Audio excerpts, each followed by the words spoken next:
सत्ता जितनी ताकतवर है, लोकतंत्र उतना ही मजबूत होता है। लेकिन जब विपक्ष कमजोर हो जाए तो न तो सवाल पूछे जाते हैं, न जवाब मिलते हैं। क्या आज भारत में असली विपक्ष बचा भी है या नहीं?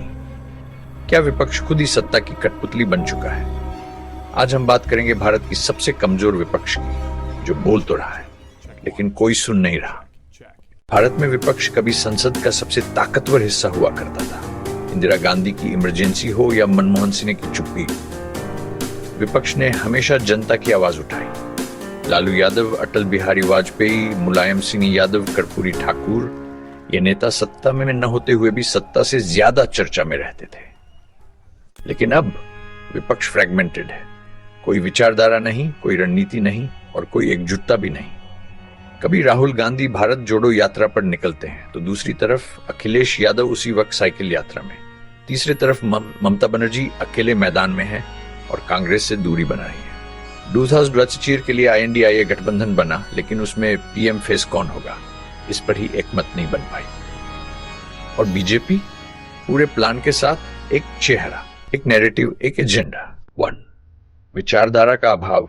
कई पार्टियां सिर्फ मोदी विरोध में एकजुट हैं, लेकिन हम किसके लिए हैं, इस सवाल का कोई जवाब नहीं। 2. करप्शन का कलंक। कई विपक्षी नेता खुद भ्रष्टाचार के मामलों में फंसे हैं, CBI, ED के केस से डरते हैं। 3. मीडिया सपोर्ट की कमी।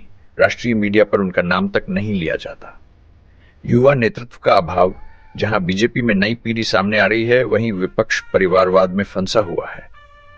इसका असर यह है कि जनता के असली मुद्दे, महंगाई, बेरोजगारी, शिक्षा, स्वास्थ्य, अब कोई नहीं पूछता। विपक्ष केवल ट्वीट तक सीमित हो गया है। धरना, आंदोलन, जन आंदोलन सब खत्म और लोकतंत्र सिर्फ चुनावों का नाम बनकर रह गया है। लोकतंत्र तभी चलता है जब सरकार से सवाल पूछे जाएं। अगर विपक्ष गूंगा बना रहेगा तो सत्ता बेलगाम हो जाएगी। अब जिम्मेदारी जनता की है कि वो न सिर्फ वोट करे बल्कि विपक्ष को भी जवाबदेह बनाए। वरना अगला सवाल ये नहीं होगा कि सरकार क्या कर रही है, बल्कि ये होगा कि विपक्ष अब है भी या नहीं।